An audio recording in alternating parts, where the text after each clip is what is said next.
Bueno, mucha gente de cierta edad, mira, ¿cuántas veces no he venido al Cerrito del Carmen? Jóvenes, pues ya va a ser menos y demás. Tiene una historia que el licenciado Miguel Ángel Salero nos va a resumir, porque aquí cada metro pues la tiene definitivamente. ¿Qué le podemos compartir a la gente en Contacto Deportivo Gustavo Velázquez en YouTube, @Contacto Deportivo GT, sobre este sector, iglesia y demás emblemático de la capital? Bueno, fíjese que tiene una historia muy particular y hay una serie de datos que a veces nos sorprenden. En primer lugar, tenemos que ver la ubicación. Porque en esta pequeña colina está esta ermita dedicada a Nuestra Señora del Carmen. Ahora vamos a ver el porqué de la ubicación. Allá por 1600, la ciudad de Guatemala se encontraba asentada en el Valle de Panchoy, hoy la antigua Guatemala. De ahí había un camino que se llamaba Camino Real del Golfo Dulce, que iba hacia el lago de Izabal. Pero este camino cruzaba este valle, que luego se denominó Llano de la Virgen, y precisamente el punto de descanso de este camino era donde con el tiempo se levantó la parroquia de Nuestra Señora de la Asunción, llamada luego Parroquia Vieja. Entonces todas las personas que se movían para España o venían de allá pasaban por este lugar. Pero previamente, inmediatamente después de la conquista, después de 1524, estas tierras fueron entregadas a don Héctor de la Barreda, básicamente hacia lo que sería el nororiente de donde está la ermita del Carmen. Todavía ahí se llama hoy La Barreda. Ahí fue el primer lugar donde hubo ganado vacuno en Guatemala, que lo trajo don Héctor de la Barreda. Y este lugar está bañado por el río de las Vacas, que era cristalino, caudaloso y profundo, por lo cual la gente le empezó a llamar Las Vacas. Pero un poco más arriba, cerca de lo que es La Barreda, estaba un lugar llamado las Cuevas de la Leonera, o la Cueva de la Leonera.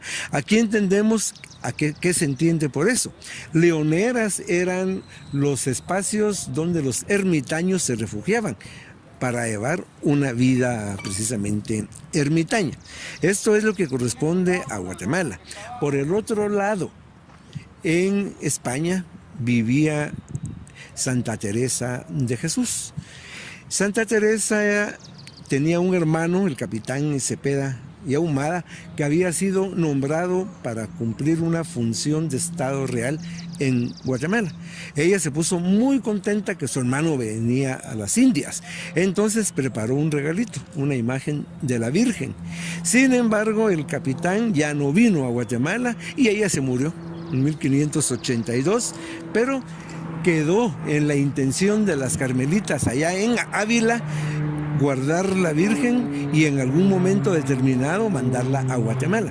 Fue así como a finales de 1500, ya por 1600, apareció un italiano llamado Juan Cors, que había hecho un viaje a Tierra Santa, que era el sueño de todo cristiano en aquella época. Regresó de su viaje a España y luego había manifestado el deseo de venir a Guatemala. Que no nos extrañe que en España este nombre sonaba. El propio Cervantes menciona Guatemala y Santa Teresa pues sabía de Guatemala. Entonces él manifiesta venir a Guatemala, llega esto a oído de las monjas, lo mandan a llamar a la portería y él acude. Se dice que las monjas lo entrevistaron y dijeron que era un hombre de muy buenas intenciones, entonces le encomiendan la Virgen y él obviamente le pregunta: ¿y a quién se la voy a llevar y a dónde? Y le contestaron simplemente: a nadie, donde ella se quiera quedar, y con el tiempo ahí se va a formar una gran ciudad. Pero ¿cómo sabemos todo esto? Pues allá a principios del siglo XVIII el arzobispado de Guatemala hizo un estudio antropológico, es un pionero, un estudio pionero, entrevistando a los ancianos que vivían en estos lugares, y ellos conocieron a Cors y por eso es de que se conocen los diálogos. para no cansar. Salió de Cádiz, llegó a La Habana. La Habana era el puerto más importante de América, ahí estaban las tropas, las flotas españolas. De ahí le costó mucho llegar al Reino de Guatemala. Llegó por Santo Tomás de Castilla, cruzó el río Dulce, el camino real del Golfo Dulce. Marco Polo. Marco Polo, pero al llegar al rincón de la Leonera, ahí se quedó, ya no quiso caminar la Virgen. Entonces encontró dos cuevas, una a la orilla del río, que era para la época seca, y una alta que todavía se conserva para en las épocas lluviosas, para que no fuera inundada por el río. Y hay datos, por ejemplo, curiosos. Hay un nacimiento de agua y además dentro de la cueva fue tallada una repisa y hay un monograma que dice Ave María, donde nos está recordando la presencia de la imagen. La gente de la comarca ya no quiso que la Virgen estuviera en la cueva. Entonces finalmente decidieron junto con Cors buscar un lugar, y es así como a Cors se le figuró el Monte Carmelo. Él acababa de ir. Y además el Cerrito del Carmen ahora lo vemos frondoso, pero antes era árido. Y fue ahí donde se decide hacer la primera ermita en el año 1613.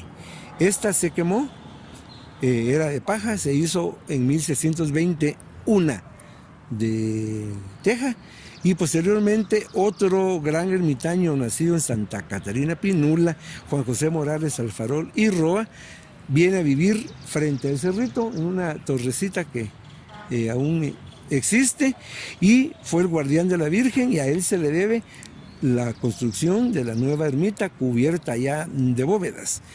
Esta sufrió daño con el terremoto de 1917, también de 1976, pero debemos de contar que en el Cerrito del Carmen se decidió el traslado de la ciudad.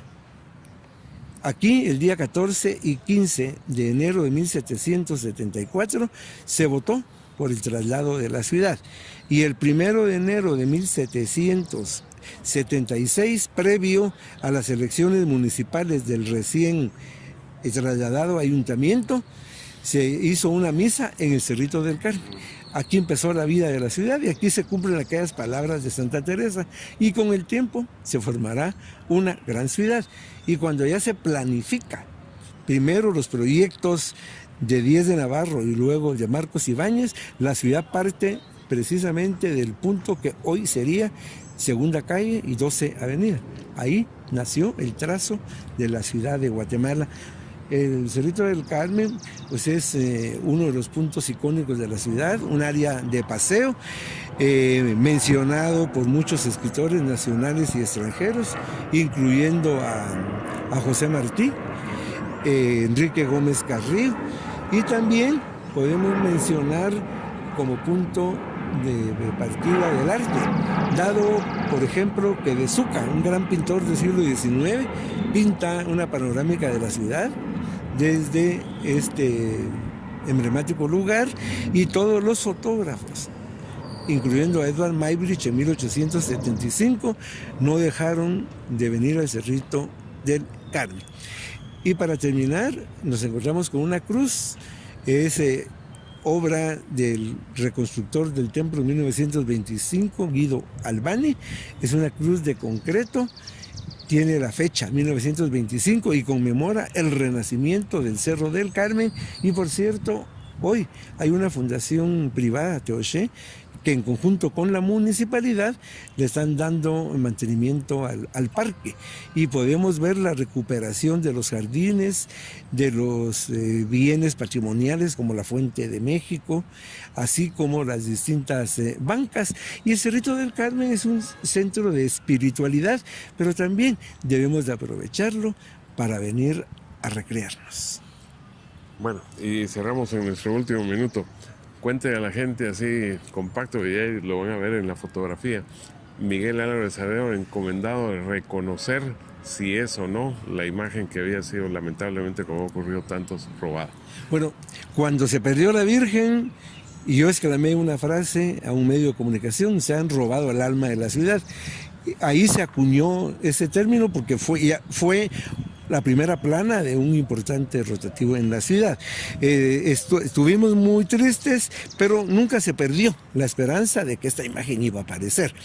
Y así fue. Y llegó el día miércoles de ceniza, 5 de marzo del 2003, y fui delegado por las autoridades competentes para venir a reconocer a la imagen. Y por supuesto, cuando la vimos que ella era, fue una alegría extraordinaria. Había una multitud aquí que inmediatamente se corrió la bola, pero para mí también fue importante el momento de estar junto al padre y a las autoridades en el momento que se levantó la Virgen para que la gente la viera. Y fue un momento inolvidable. Únicamente han pasado 16 años, pero se llevan guardados en el corazón. Desde luego. Y ahí se sonríe José Pablo Trascama, porque son momentos que se da una vez, y ese es un momento muy positivo porque se recuperó una imagen tan emblemática. En el resumen ustedes lo han captado, y en las imágenes posteriores y que completan este reportaje, pues José Pablo se está recreando con un lugar que conocía de mención, pero ahora lo está viendo de repasar la cámara por acá. Así que nuevamente muchas gracias al licenciado Miguel Álvarez Arévalo. El libro de aquellos gruesos, abierto, conocimiento de todo lo que dice, lo agarra así sin pausas y demás, es definitivamente aquello contagiante y admirable escucharle. Así que continuamos.